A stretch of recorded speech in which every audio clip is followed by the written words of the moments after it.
Hola, yo soy Y Joaquín yo, Ariel de Botánica.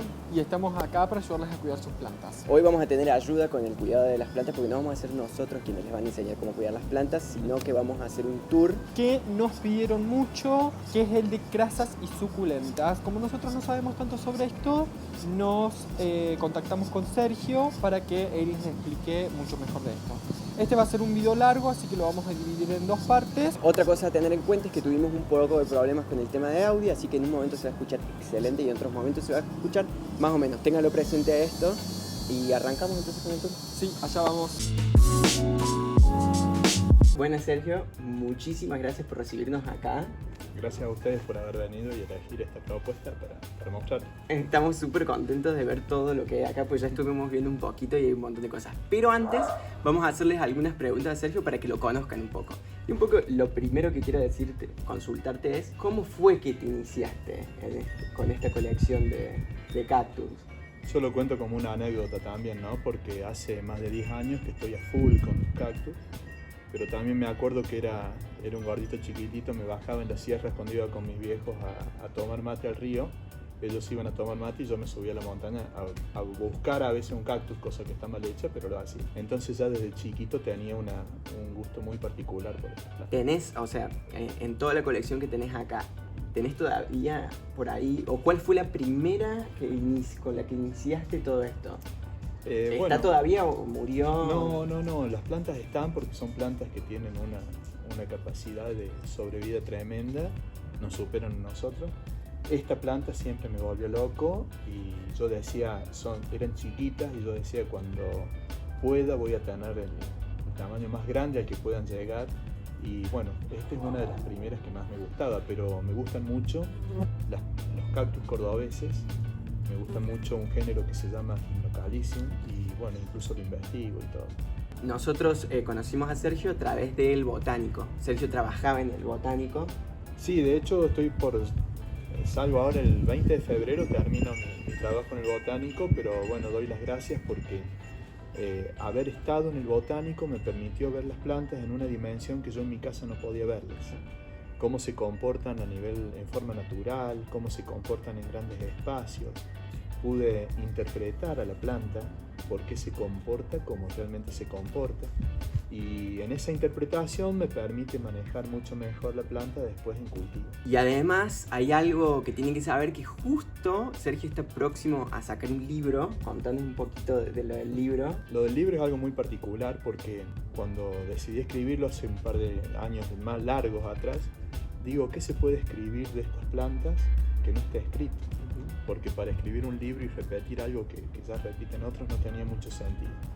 Entonces, bueno, junto con Ignacio, que es el coautor del libro y con el que trabajamos junto con las plantas, decidimos escribir todo lo que sentimos en relación a estas plantas. Que siempre haya un abordaje científico de esto, digamos que no hablamos delirando, aunque por ahí aparecen algunas frases que parecen que uno está delirando cuando dice que la planta siente que... Y bueno, pero siempre con un fundamento científico o con una interpretación que sin ser científica tenemos pruebas para demostrar que realmente es como lo decimos. Es un lindo desafío y bueno, la idea es contar todos los secretos. Eso fue en el Botánico como objetivo siempre, contar todos nuestros secretos, y acá en el libro pasa exactamente lo mismo. Las cosas simples están, pero cómo agarrar esta planta no es fácil. Entonces, bueno, también se propone cómo podemos agarrar esa planta. Excelente, bueno, ya saben entonces que todos esos secretitos que tiene Sergio van a estar en su libro. En la descripción del video van a poder conseguir el link para comprar el libro. Y ahora vamos a ir con Joaquín, con quien va a hacer todo el tour. Yo te agradezco, los dejo acá, te agradezco por habernos prestado el espacio para hacer esto y para compartir con la gente todo aquello que vos sabes. No, yo te agradezco a vos, Joaquín, y espero que lo disfruten mucho y también quedo a disposición de lo que necesiten. Excelente, esperamos también que lo disfruten. Arrancamos con el tour. Vamos a dar comienzo por el tour, por la colección, la gran colección que tiene Sergio de cactus y crasas y suculentas. Bueno, Sergio, Contanos, ¿qué tenés todo por acá? Lo que tengo por acá, bueno, es de todo un poco, ¿no? Lo primero que me gustaría sería poner un poquito de claridad, porque todo el mundo dice, tengo un cactusito, me compré un cactusito. Son todos cactus y en realidad no todos son cactus. Todas son, eso sí, suculentas o crasas. Ajá. En Córdoba se usa mucho la palabra crasa, que significa planta que tiene grasa, que está digamos, carnosa, claro. Y suculenta es aquella planta que acumula agua y nutrientes en alguna parte de su cuerpo. O sea que crasa y suculenta es lo mismo, pero crasa, suculenta y cactus no es lo mismo. Los cactus acumulan agua y nutrientes en su cuerpo, en este caso el tallo. La mayoría de los cactus lo hacen en el tallo. Claro. ¿Son suculentas o crasas? Todos los cactus son suculentas o crasas. Pero hay otras plantas que acumulan agua, por ejemplo, en otra parte de su cuerpo, como pueden ser las hojas, y no pertenecen a la familia de las cactáceas. Entonces no son cactus. No todas son cactus. Solamente las que pertenecen a la familia cactácea. Y voy a redondear que son de la familia cactácea aquellas que presentan ese puntito de donde salen las espinas. Las espinas, claro. ¿Sí? Entonces, ¿puede haber suculentas que se parezcan a cactus, que tengan como las espinitas? Y bueno, justamente la biología nos plantea siempre estas cosas, ¿no? Uno dice algo que parece una regla y en realidad siempre hay excepciones a la regla. Hay plantas como por ejemplo esta, Trichodiadema densum, que tiene espinas como si fuese un cactus. Claro. Y sin embargo no es un cactus porque esas espinitas no salen de una estructura que es la areola, que es la propia de las cactáceas, ¿sí? Esta planta pertenece a la familia de las aizoáceas. Entonces, ¿es suculenta? Sí, es suculenta. ¿Acumula agua dónde? ¿Y nutrientes dónde? En sus tallos. ¿Está? ¿Es cactus? No es cactus porque pertenece a otra familia. ¿Por qué? Porque no tiene la estructura que caracteriza a los cactus, que es la areola. Claro. Pero hay algunas que son más impactantes todavía. Por ejemplo, que nos muestran una espina muy, muy significativa, muy grande, que uno la ve y dice es un cactus. Si no es un especialista, uno dice es un cactus, como puede ser el caso de la Euphorbia grandicorni. Bueno, Sergio, quiero que nos cuentes un poco sobre las diferencias de sustrato, qué hace falta, cómo los preparás también. El sustrato de plantas suculentas no acumule agua, porque el exceso de agua hace que sus raíces colapsen. Pero también tiene una explicación. Donde ellas viven, llueve muy poco o llueve muy de vez en cuando, entonces ellas están preparadas para tomar todo el agua que pueden en un corto tiempo. Si yo las mantengo siempre húmedas, porque le estoy echando todo el tiempo agua, o mi sustrato está mal armado y mantiene mucho tiempo la humedad, ella termina colapsando y la atacan hongos y se termina pudriendo la raíz. ¿Sí? Entonces, tengo que garantizar que sea un sustrato que no acumule agua. Para eso lo que necesito son poros grandes, entonces tengo que ponerle a la tierra negra, al compost, a lo que voy a usar como el que me suministra, digamos, los nutrientes, tengo que ponerle arena, tengo que ponerle algo de piedra chiquita para garantizar que los poros sean grandes y cuando el agua llegue pueda drenar bien. De hecho, también asociamos, ¿no? Y uno dice, hay que regar mucho, poco, apenas le echo una gotita, no. Lo que hay que hacer es, en la mayoría de los casos, riego generoso. Riego generoso significa que yo pongo agua en la maceta y veo que sale por abajo.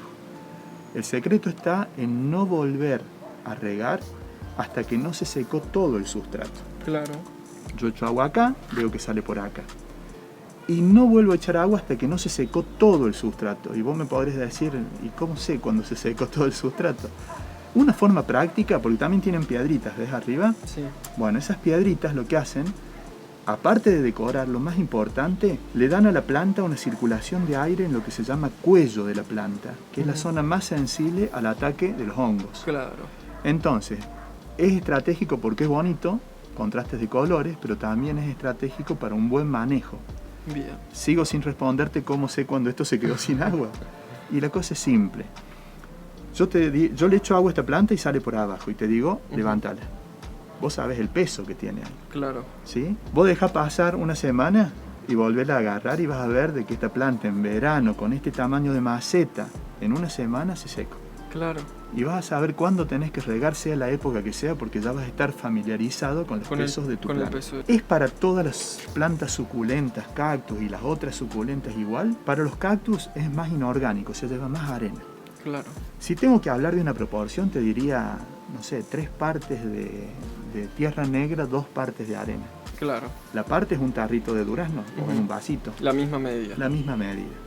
Pero si mi tierra negra no es de mucha calidad, a lo mejor tengo que hacer ajustes ahí, ¿se entiende? Tierra negra, ¿por qué decimos? Porque tiene humus, y el humus es el alimento para la planta. Si voy a ir a una planta suculenta, no cactácea, familia Crasulaceae, del tipo de las echeverias famosas, ¿viste? Esas que hacen la roseta, que ahora a todo el mundo le gusta. Acá es interesante ponerle un poquito más de la parte del sustrato que le da alimento, o sea, un poquito más de tierra negra, un poquito más de compost, un poquito más a lo mejor de turba, ¿está? Pero siempre garantizar que el agua acá no se acumule, porque la planta se termina muriendo. Finalmente, si tengo, como este caso, que es una planta que vive arriba de las piedras, ella vive donde hay mucho mantillo naturalmente, entonces lo que tenemos que hacer es ponerle ahí un componente más orgánico sin descomponerse, suponete restos de palitos, algo de corteza, un poquito más, pero siempre mucha arena, claro, para que el agua no se acumule.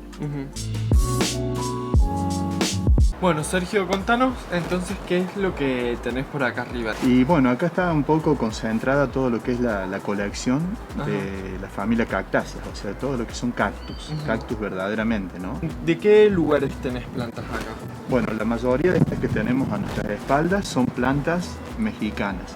Yo te cuento algo muy importante. Los cactus son endémicos. Eso significa que son de una sola parte del planeta. Único toda la familia, digamos. Claro, toda la familia Cactáceas es del continente americano. No hay cactáceas en los otros continentes. Y hay algunos que son sudamericanos nada más. Son endémicos de Sudamérica. Y hay otros que son endémicos de México, los que tenemos a nuestra espalda. La mayoría de ellos son endémicos de México. Hay otros que no los tenemos a nuestras espaldas, pero hay otros que son argentinos. Claro. Y hay otros que son solo cordobeses. Y hay otros que son tan exclusivos de un lugar que, por ejemplo, reciben el nombre de Gymnocalycium kellianum, que es cordobés, o Gymnocalycium capillaense, que es de la zona de Capilla del Monte. Mirá. ¿Sí? Estos son toques de color que, al menos a mí, deslumbran. Y decime, ¿hay alguna característica física en los cactus que nos puedan llegar a darnos cuenta de dónde son? Y bueno, no siempre, pero en muchas oportunidades, por ejemplo, si vemos mamilarias como esa que yo mostraba recién, ellas son de México, del sur de los Estados Unidos y a lo mejor un poquito más abajo, pero son del hemisferio norte. Claro. Si yo hablo de Gymnocalycium, que es esa que no te he mostrado todavía, pero ya les voy a mostrar, sí, son plantas de Sudamérica, si hablo de uno que se llama Ferocactus, porque tiene espinas que son unos ganchos así tremendos, por eso son espinas feroces. Esos también son de México y del sur de los Estados Unidos. Entonces yo veo eso y rápidamente sé que son de alguna zona cercana al menos a las que venimos mencionando. Claro. ¿Y alguna característica que nos puedas contar de plantas que sean de acá? Eso es bastante más difícil, al menos de los que son exclusivamente cordobeses o del centro de Argentina. Hay algunos que se pueden mostrar, pero bueno, yo acá tengo para mostrar, por ejemplo, los que son del género Gymnocalycium. El género Gymnocalycium es principalmente argentino. Esta planta es una planta cordobesa, Gymnocalycium monvilei se llama, y es una planta que la vemos en la sierra por todos lados, con el agravante que eso trae, que la gente la saca de hábitat y que bueno, es un problema, porque cuando vos la haces de cultivo, la planta te dura toda la vida. Claro. Cuando las traes de hábitat, capaz que te dura 3 años, y vos decís, no, a mí me duró un montón. No, sí, pero dura 3 años porque está viviendo todas las reservas que ella tiene. Claro. No porque se haya adaptado y haya formado ni siquiera raíz. Este es un Gymnocalycium que es de La Rioja. Es una planta que ha sido clasificada hace unos 10 años más o menos, no se conocía antes. Un Gymnocalycium esperanza, que tiene la particularidad de tener un color tanto en su piel, cubierta por cera para vivir donde vive, que realmente es muy difícil, como de esas espinitas negras que hacen un contraste muy, muy bonito, ¿sí? Y este, que es con el que debería haber empezado, pero me quedó un poco más separado, es Gymnocalycium grucci. Es un cordobés y también puntano de San Luis, típico.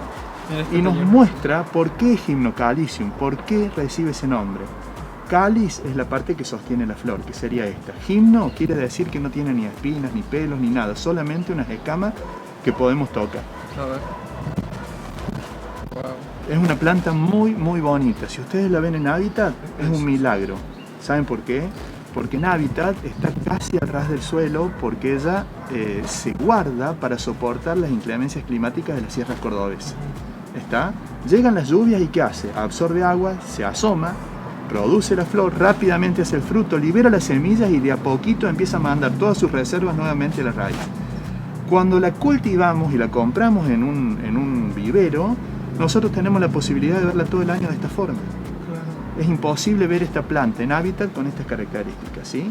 Miren el potencial que ella tiene para mostrarnos si nosotros conocemos algo de ella y la cultivamos como corresponde. Bueno, finalizamos con esta primera parte. Recuerden que nos pueden encontrar en Instagram como Aviténica y en YouTube como Aviténica también. También tengan presente que pueden conseguir el libro de Sergio donde tiene todos los secretos y donde habla de todo esto que estuvimos hablando y un montón de secretos más sobre las suculentas, los cactus y las suculentas. Lo pueden conseguir en nuestra página web www.aviténica.com. Nos vemos la próxima. En la segunda parte. Bye. Adiós.